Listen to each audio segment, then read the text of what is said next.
So I'm sure you're all aware already that 10 days ago, the Revival were released from their WWE contracts. Like, it was an immediate release, so they are free to go wherever they want.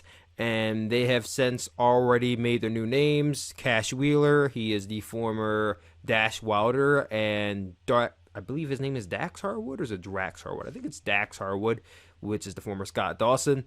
So they have been teasing and talking about their time with WWE on Twitter here and there, but we're finally getting the reveal of exactly what their new name is going to be. Maybe not where they're going to go. I haven't seen the video yet, but what are their new names? It was the Revival. WWE filed for the trademark under the name The Mechanics, which was their name in WWE before it was the Revival, so they can't file for that name. So I'm kind of curious about what their name is. If you go to their Twitter page, it still says hashtag The Revival. But we're gonna look at this video right now.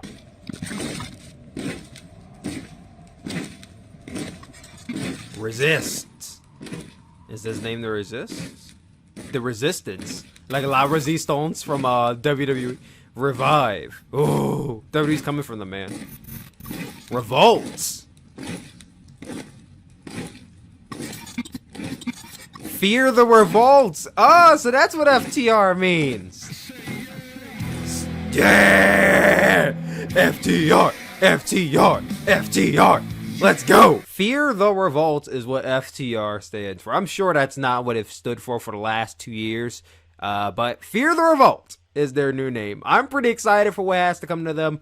Well, what they have coming up, whatever that is, or whenever that's going to be, you know, with everything going on, it's kind of hard to say when stuff is going to happen. But guys, the Revival has been such a underutilized team in WWE for the last, I would say, 3 years they've been on the main roster.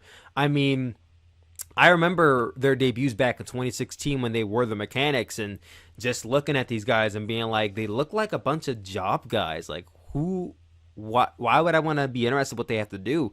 And then, I believe it was that first NXT Tag Team Tournament, the Dusty Rhodes Tag Team Classic, was that first tournament that we finally got to see what they were all about, and just the way they moved around the ring and they navigated the match. And it was very old school wrestling we saw from these guys. There was no flips, just fists, as their trademark used to go. I mean, it was very technical, very mat-based, very much secluding your opponent away from their tag team partner and working over body parts and making very smart moves that you don't really see a lot in tag team wrestling. I mean, nowadays I see it, a lot of it influenced in the Young Bucks tag team moves, but the Revival, I feel like, in a time period where tag team wrestling was really a lot of high spots and high action, the Revival slowed it down, but not to a degree where it was boring, but almost to a degree where you wanted to see that match start taking a high gear and you wanted to see the other people win. And I feel like that was the Revival's like key point and what made them what they are.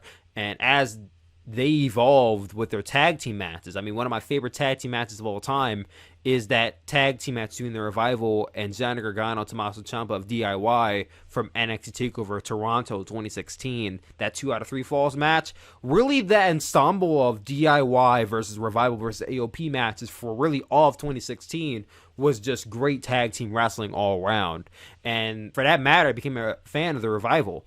And when they got caught up to main roster, I was so happy and so elated. And then they did nothing with them the entire time. They were Raw Tag Team Champions one time, but any other time they were getting jobbed out. They were getting embarrassed on TV.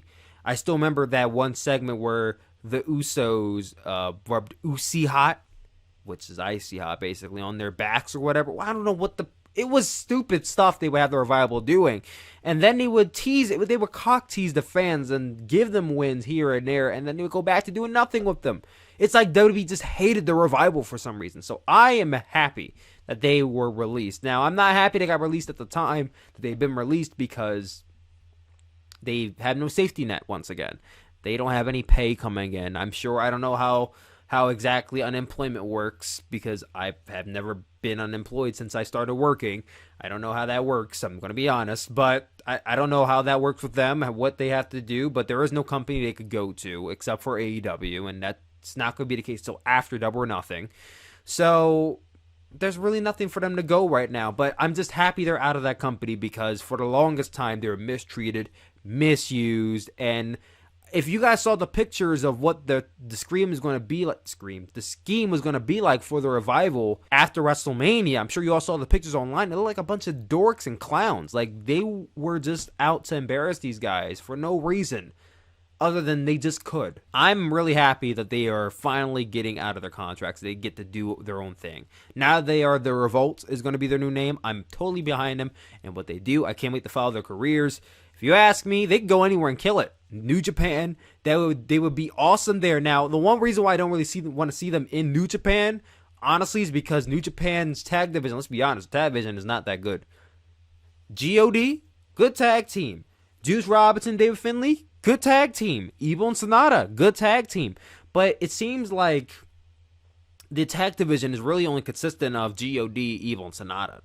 They are just now starting to incorporate more tag teams in there. Once again, like Juice Robinson, David Finlay winning the World Tag League this year, and Kota Ibushi and Hiroshi Tanahashi, who just recently beat God for the tag team titles in February. They're just now starting to change up the tag team division, but I don't necessarily think long term this is going to be a revamp or almost like a resurgence for New Japan's heavyweight tag division. It's still going to struggle for a while until really I think somebody else gets in there and starts, redoing and recircling what they're going to do. So I don't really know if I want to see the Revival New Japan in the tag division, honestly. It would be nice to see them hold the tag team gold over there and have dope-ass matches with Tanahashi and Ibushi, but I don't know. I don't think I want to see that. It'd be nice to see them in Suzuki-gun, but on paper it sounds good, but execution-wise, I don't know. Then you think about AEW, of course, everyone is already tied to the whole Revival versus Young Bucks match that we've been wanting to see for the last 3 to 4 years. That's obviously we're going to get it at some point, whether it be in AEW at Double or Nothing, or whether it be somewhere down the line, we're going to see the Revival versus Young Bucks. Whether they go to AEW or not is up to them. I would love to see them in AEW. I don't think their tag division is as underused as New Japan's is. I think theirs is heavily focused on and heavily done well. The Revival in AEW would be a great fit for them. However, one other company I think the Revival could be very good in is NWA. NWA is a very old school based company that relies heavily on promos. I don't know exactly if they're great on promos. I remember them doing a few promos in NXT and some on Raw. So I remember them being decent, if not good. But I think for their style, they're a perfect fit for the NWA. I think they will do great in the NWA. Maybe they have in their contract somewhere that they can work NWA and AEW, and maybe even work New Japan. Maybe they go to the Indies and they work down there for a while. I think wherever the Revolt goes, they're going to kill it. But the one place I want to see them right now is AEW. If not AEW, NWA. If not NWA, New Japan part-time. I don't want to see them full-time in New Japan because they're just going to flounder over there. Now, let me not say, I don't think they're going to flounder, but I just don't think they're a great set for the tag team division over there. They deserve more than that. After what they've been going through in WWE, they deserve more than a New Japan's tag division. I want to see them in AEW or NWA. But I'm ready, and I'm willing, and I'm gable. Let me stop. I'm ready to see what the Revolt has to come. I'm really excited for what they have coming up.